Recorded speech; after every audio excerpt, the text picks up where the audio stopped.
बात कर लेते हैं एसआईआर की। देश के 12 राज्यों में मध्य प्रदेश में एसआईआर यानी कि मतदाता सूची विशेष गहन पुनरीक्षण का काम चल रहा है। इस दौरान बीएलओ घर घर जाकर फॉर्म भरवा रहे हैं, लेकिन इसी बीच एसआईआर फॉर्म के नाम पर एक नया ऑनलाइन स्कैम तेजी से फैल रहा है।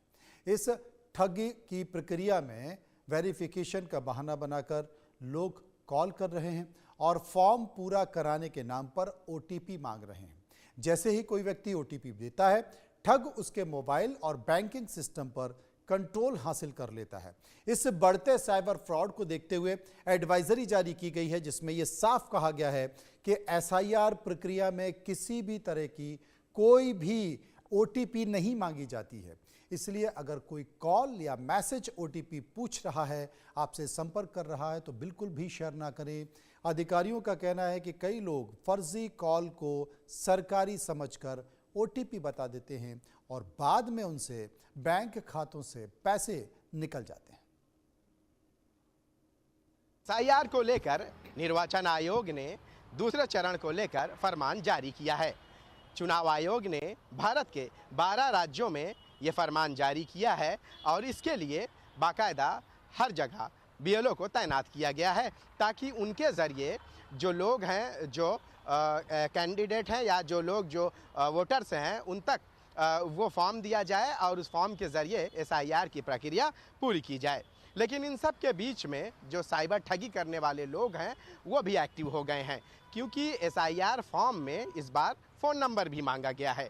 तो साइबर ठगी करने वाले लोग अब एसआईआर के नाम पर लोगों को फ़ोन कर रहे हैं और ये कह रहे हैं कि उनको ओटीपी आएगा, और जैसे ही आप उनको ओटीपी देते हैं तो पल भर में वो आपके साथ धोखाधड़ी की वारदात अंजाम दे लेते हैं।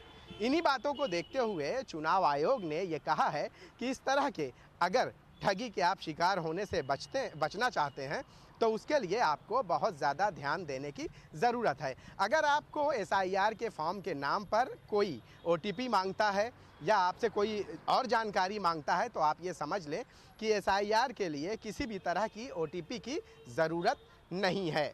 चुनाव आयोग ने एहतियात बरतने के लिए ये भी कहा है कि अगर आप इससे बचना चाहते हैं तो वो सारी तदबीरें अपनाएं जो साइबर ठगी के ख़िलाफ़ हमेशा अलर्ट जारी किया जाता है। और उन्होंने ये कहा है कि अगर कोई भी एसआईआर के नाम पे आपको फ़ोन करता है और आपसे ओटीपी मांगता है तो आप उसका फ़ोन काट दें या तो फिर उसका फ़ोन उठाएं ही ना। दूसरा सबसे अहम ये है कि अगर कोई आपको एपीके फ़ाइल भेजता है और वो ये कहता है कि आप इसे ओपन करें, तो वो फ़ाइल भी आप बिल्कुल भी ओपन ना करें, क्योंकि जैसे ही आप वो फाइल ओपन करते हैं तो आपके फ़ोन का कंट्रोल साइबर ठगी करने वालों के हाथों में हो जाएगा और फिर ठगी की वो सारी वारदात वो आपके साथ अंजाम दे सकते हैं जिससे आप बचना चाहते हैं।